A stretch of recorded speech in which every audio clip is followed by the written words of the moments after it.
Assalamualaikum warahmatullahi wabarakatuh. Hai, selamat datang di channel Gema Jeritan. Balik lagi barengan aku Aldi di sini buat ngebacain kalian cerita-cerita horor, baik itu fiksi maupun berdasarkan kisah nyata. Nah, gimana semuanya untuk cerita yang kemarin? Apa sudah buat kalian menjerit atau belum? Kalau belum, hari ini aku ada cerita lagi yang pastinya lebih menegangkan buat kalian simak dan juga pastinya lebih mencekam buat kalian dengar. Aku tekankan sekali lagi untuk setiap cerita yang aku bacain, baik itu nama orang, tempat, dan waktu kejadiannya semua disamarkan untuk menghargai privasi dari cerita. Cerita kali ini datang dari akun yang sudah tidak asing lagi di dunia perhororan, yaitu Simple Man, sebuah akun Twitter yang dimana gudangnya cerita horor. Tanpa berlama-lama lagi, pejamkan mata, dengarkan dengan seksama, dan mari kita mulai ceritanya. Dan pada hari ini kita mempunyai judul Teror Pocong Baksum. Di video kali ini kita namakan tokoh utama yaitu Ian. Ini merupakan nama samaran dari aku ya. Jadi lebih mudah ceritanya diceritakan. Pada waktu itu hari mulai petang, teman Ian yang bernama si Adi tiba-tiba bilang sesuatu yang ganjil kepada Ian. Ian, lu nggak pulang? Bentar lagi maghrib loh. Ian bingung karena nggak biasanya Adi atau teman-teman Ian yang lain menyuruhnya pulang di saat maghrib begini. Karena maghrib merupakan waktu yang tergolong sore bagi Ian. Ian perhatikan teman-teman yang lain setuju dengan ajakan Adi dan memang Ian kalau main biasanya ke desa tetangga. Sebuah desa yang terletak di sebelah timur desa Ian berada, kita sebut saja desa A. Waktu itu Ian masih SMK dan jalanan saat itu belum diaspal sama sekali. Jadi kalau naik sepeda mesti ngerasain geranjalnya batu kerikil. Desa A dan desa B, desa tetangga Ian, merupakan satu kecamatan yang hanya terpisah oleh sungai kecil dan sebuah pemakaman. Iya, pemakaman. Pemakaman ini khusus untuk desa A dan desa B. Jadi bisa dibilang ini adalah pemakaman satu-satunya dan untuk bersama. Karena teman Ian juga bergegas untuk pulang, akhirnya Ian mengalah. Ian pun pulang meski sebenarnya Ian masih mau bermain dan bercengkrama. Karena Ian jarang sekali bertemu dengan mereka di sela kesibukannya bersekolah. Di sepanjang jalan yang dipenuhi rumah warga, Ian tersadar bahwa semua rumah sudah tertutup. Menurutnya ini aneh, karena tidak biasanya pada jam sore seperti ini semua rumah warga sudah ditutup. Bahkan beberapa rumah sudah mematikan lampu terasnya. Pos kamling yang berada di ujung desa yang biasanya ramai oleh bapak-bapak tertawa juga kosong. Ian tetap mengayuh sepedanya dan masih memperhatikan rumah-rumah warga. Penerangan di jalan tidak terlalu bagus hanya dari lampu-lampu di rumah warga. Tanpa Ian sadari, ia sudah mau keluar dari desa dan memasuki jembatan yang di bawahnya dialiri sungai. Di sini akhirnya Ian bertemu dengan seseorang. Dari jauh memang Ian hanya melihat siluet seseorang berdiri mau menyeberang jembatan. Tetapi dia cuma diam.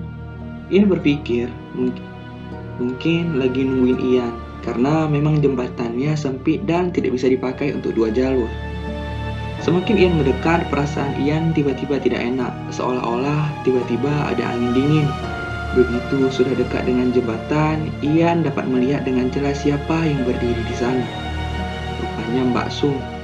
Semua orang tahu siapa Mbak Sum. Beliau adalah warga desa tetangga tempat Ian main sebelumnya. Gak ada pecel yang seenak buatannya Mbak Sum. Itulah kenapa beliau sangat terkenal.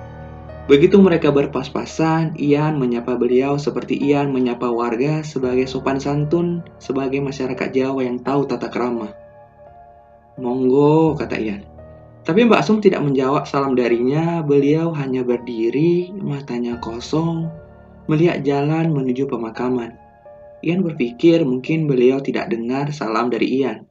Jadi Ian hanya lanjut saja masuk ke jalur pemakaman. Meski pemakaman, Ian sudah sering lewat ke sini karena memang cuma ini akses jalan menuju desa sebelah. Kecuali mau muter lebih jauh lewat pabrik gula. Anehnya petang ini dia tidak melihat siapapun ada yang lewat. Aneh. Seharusnya banyak orang lewat di sini selain Ian karena akses di sini yang paling dekat. Ian berusaha tidak berpikir macam-macam, jadi Ian masuk ke area pemakaman. Ian juga tidak lupa mengucapkan salam, karena baginya ada kehidupan setelah kematian menurut apa yang ia percayai. Gemericing rantai sepeda Ian terdengar. Perasaannya menjadi tidak enak. Kalau begini, biasanya sepedanya mau los atau lepas rantainya. Dia cuma bisa berbatin, jangan di sini losnya, nanti aja di rumah warga. Dasar apes, rantai sepeda Ian benar-benar los. Ian sempat mengupat keras, tapi begitu tersadar, ketika ia mengupat di pemakaman, nyalinya langsung ciut. Ian buru-buru benerin rantai sepedanya, dan dia melihat ke depan dan juga belakang, masih belum ada tanda-tanda orang yang lewat. Kalau saja itu bukan sepeda satu-satunya, pasti sudah ia tinggal. Setelah dia benerin sepeda, dia mendengar suara burung. Ian melihat sekeliling, suaranya semakin lama semakin terdengar dengan jelas. Di sini mau nggak mau, dia akhirnya ngelihat ke area pemakaman. Pemakamannya sendiri terpisah dari jalan utama oleh tembok setinggi dada orang dewasa. Waktu Ian berdiri, Ian melihat rentetan batu nisan dan pohon Kamboja di sampingnya. Tapi ada yang menarik perhatian Ian. Seperti di balik salah satu pohon Kamboja, ada yang sedang mengintip dan melihat Ian. Ian menyipitkan mata, berusaha memperhatikan sebelum seseorang menggertak bahu Ian. Ian berjingkat saking kagetnya, tapi begitu Ian tahu siapa yang menggertak, Ian jadi lega. "Ngapain kamu di sini maghrib-maghrib seperti ini?" katanya. Beliau adalah Pak Iman, juru penjaga makam ini yang rumahnya tepat di gerbang masuk makam desa Ian berada. "Rantai saya los, Pak," Ian berkata dengan polosnya. Beliau memperhatikan sekeliling, mimik wajahnya panik. "Ya sudah, sini saya bantuin."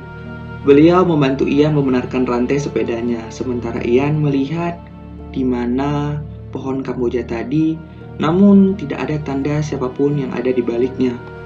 Begitu rantainya sudah terpasang, Pak Iman segera bilang dengan nada tergopoh-gopoh atau terburu-buru, "Sudah, cepat pulang, jangan lupa bersihkan badanmu, jangan keluar lagi ya." Ian dengan cepat mengayuh buat pulang, sementara Pak Iman pergi lagi dengan senter tua di tangannya. Itu adalah pengalaman paling mengerikan yang pertama kali Ian rasakan saat lewat pemakaman di desa. Tapi itu masih awalnya saja. Karena begitu Ian tahu apa yang terjadi, Ian tidak tahu harus berkata apa. 1 minggu setelah kejadian tersebut, Ian bertemu lagi dengan Adi di gor yang biasanya digunain buat olahraga. Ian dan Adi memang beda sekolah dan seperti yang Ian bilang, Ian jarang sekali main ke desa sebelah meski desanya bertetangga. Adi sendiri merupakan teman Ian sewaktu SD. Ian basa-basi ngobrol sambil minum es tebu dan tiba-tiba Ian keingat dengan kejadian petang tersebut.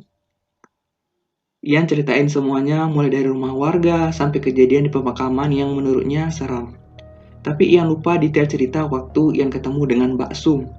Awalnya Adi tidak tertarik dengan cerita Ian dan soal rumah sudah dikunci, itu merupakan hal yang lumrah terjadi. Ian tahu, kayaknya Adi menutupi sesuatu.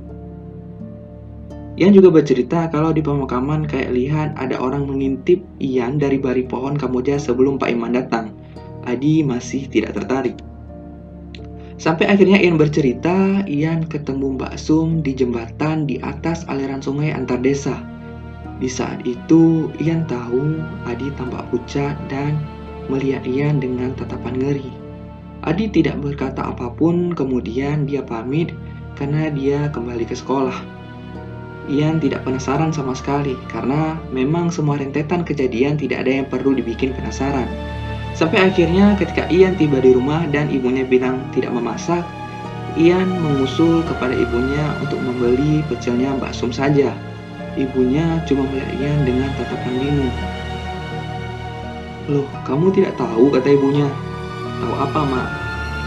"Mbak Sum sudah meninggal 1 bulan yang lalu." Innalillahi. Ian cuma ngebatin karena Ian baru tahu sekarang. Jujur aja, Ian itu orangnya emang interaksi sosialnya kurang. Jangankan tetangga desa, tetangga sendiri kadang ia lupa namanya. Ian masih tidak percaya dengan apa yang ia baru saja dengar. Sampai Ian baru teringat sesuatu. Kejadian ketika Ian ketemu dengan Mbak Sum bukannya seminggu yang lalu ya? Ian kaget dan Ian bertanya kepada ibunya, apa nggak salah soal kapan meninggalnya Mbak Sum? Beliau cuma bilang kalau nggak salah, karena ibunya ngelayat ke sana. Tapi ibunya ngerasa ada yang aneh waktu pemakaman. Ian tanya apa, tapi ibunya tidak mau memberitahu. Katanya pamali membicarakan kematian seseorang dan tidak pantas saja apa yang begitu diceritakan. Ian mendesak ibunya buat cerita karena Ian bersumpah penasaran sekaligus mau memastiin lagi. Ibunya tetap tidak mau bercerita, tapi ibunya cuma bilang gak ada yang diizinin buat lihat jasad Mbak Sum yang mau dikebumikan. Tanya aja bapakmu, dia kan ikut nguburin, kata ibu Ian. Ian baru ingat, ayahnya biasanya bantuin tiap ada pemakaman. Jadi akhirnya Ian menunggu ayahnya pulang bekerja. Begitu ayahnya pulang, Ian langsung tanyain perihal pemakaman Mbak Sum. Ayahnya cuma lihat Ian dengan tatapan selidik. Beliau cuma berucap, "Hush, tidak etis ngomongin orang yang sudah meninggal ada." Ian tidak dapat info apapun akhirnya dari ayahnya. Kemudian Ian kepikiran soal Adi. Ian bela-belain nyari Adi di rumahnya dan akhirnya mereka bertemu di lapangan. Adi lagi main bola sama yang lain. Ian pun ikut main bola. Setelah bermain bola, Ian tanyain soal itu. Adi dan yang lainnya cuma diam-diaman. Gak ada satupun dari mereka yang mau cerita. Ian akhirnya pulang dengan rasa kecewa. Ian coba hitungin lagi kapan tanggal kematian Mbak Sum dengan kejadian ketika Ian ketemu beliau di jembatan samping pemakaman. Ian masih gak habis pikir kalau Mbak Sum sudah tidak ada 1 bulan yang lalu. Lalu, siapakah yang bertemu Ian pada waktu itu? Waktu berjalan begitu cepat dan akhirnya Ian ketemu Adi lagi. Dia lagi sama teman-teman sekolahnya ngopi di warung dekat alun-alun. Di sini Ian ngabisin banyak waktu buat ngobrol sama Adi.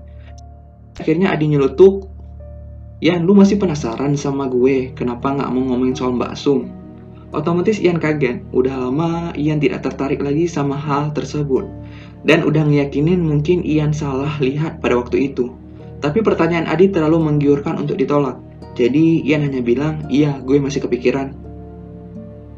Adi ngeliat sekeliling kayak mau bicarain rahasia negara. Kemudian dia memerhatikan Ian sambil setengah berbisik, "Mbak Sum sudah jadi pocong, bro." Dengar hal itu yang pertama kali Ian ucapin cuman, "Astagfirullah, lu jangan ngaco di." Ucap Ian tidak percaya. Adi menyangka ucapan Ian dan bilang kalau 40 hari setelah kematian Mbak Sum, di desanya diteror oleh pocong yang menyerupai wujud Mbak Sum. Di sini Ian cuma diam ngedengerin Adi nyeritain semua informasi dan pengalaman-pengalaman semua warga kampung yang ngelihat dengan mata kepala sendiri. Adi masih terlihat takut terdengar dari suaranya yang pelan. Seolah-olah apa yang diceritakan ini bakal ngejar dia kalau dia cerita ke seseorang. Dan Ian semakin penasaran. Singkatnya, Adi cerita kalau sebelum Mbak Sum meninggal, beliau sempat sakit keras. Nah, di sini Adi juga tidak tahu karena dia juga tidak ikut jenguk. Yang jenguk cuma ibu-ibu atau tetangga sekitar. Masalahnya, rumor yang Adi dengar, sakitnya Mbak Sum itu nggak umum alias ganjil. Kalau dia dengar dari ibu dan bapaknya, di mana Adi curi dengar pada waktu mereka ngobrol kalau Mbak Sum dikirimi atau dalam kurung santet. Tapi orang tua Adi sendiri nggak mau ambil spekulasi lebih jauh. Yang jelas, waktu lihat muka ibunya cerita, wajahnya antara ngeri dan syok. Anak-anak tetangga juga ramai pada ngomongin Mbak Sum. Mereka penasaran apa yang menimpa beliau. Tapi waktu itu udah nggak boleh ada yang jenguk lagi. Rumahnya kayak sengaja ditutup dan nggak nerima tamu. Cerita yang paling jelas yang Adi tahu dari kondisi Mbak Sum datang dari Bu Mi, tetangga Mbak Sum sendiri yang kebetulan punya warung. Waktu itu Adi lagi nongkrong. Kebetulan Bu Mi lagi cerita dengan tetangga yang lain. Di sini Adi dengar dengan jelas Bu Mi bilang kalau wajahnya Mbak Sum aneh. Seluruh wajahnya menghitam dan kondisi matanya melotot. Gak cuma itu, bagian tubuhnya yang lain juga gak kalah hitam. Ada luka semacam melepuh dan juga dipenuhi nanah. Mbak Sum cuma meraung menahan sakit. Semua orang yang lihat katanya gak bisa ngomong apa-apa. Kayak semacam shock melihat ada hal seperti ini. Keluarga Mbak Sum sendiri juga gak bisa berbuat banyak. Kabarnya mereka udah sempat manggil orang pintar. Anehnya di sini beberapa orang pintar baru lihat rumahnya ada yang langsung balik bilang kalau dia nggak mampu. Ada yang sempat masuk tapi kemudian pamit karena dia nggak bisa berbuat apa-apa dan yang kabarnya sampai ada yang didatangi dari luar kota cuma menggeleng. Keluarga akhirnya menyerah dan mulai pasrah. Hampir semua tetangga yang sudah berkeluarga tahu hal itu. Tapi mereka sepakat nggak bongkar rahasia ini terutama agar orang luar kampung nggak tahu. Tapi ya namanya mulut orang kita, kadang berita seperti ini menyebar begitu cepat. Di sini Ian jadi mikir, apa jangan-jangan ayahnya juga tahu soal ini, dan ibunya juga. Tapi mungkin mereka nggak mau ceritain ke Ian.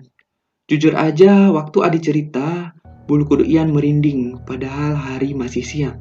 Ian tidak tahu kalau ada kejadian seheboh ini di desa tetangga. Tepat setelah setengah bulan kurang lebih Mbak Sum menderita, akhirnya keluarga menyatakan beliau meninggal. Di sini Adi bisa lihat sendiri ada yang aneh dengan pemakamannya. Rumahnya ditutup oleh kain hitam sementara warga cuma bantu seadanya nyiapin pemakaman. Adi sendiri cuma bantuin motongin bambu.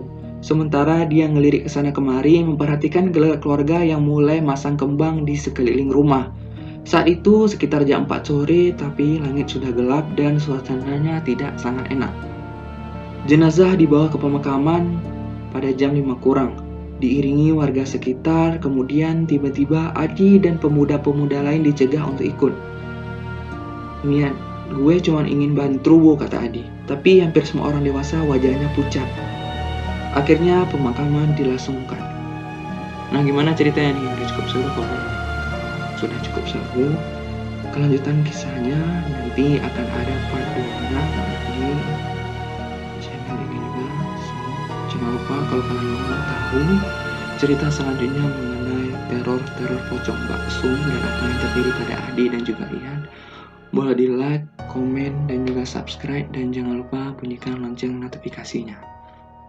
Gue A, sampai jumpa di cerita selanjutnya.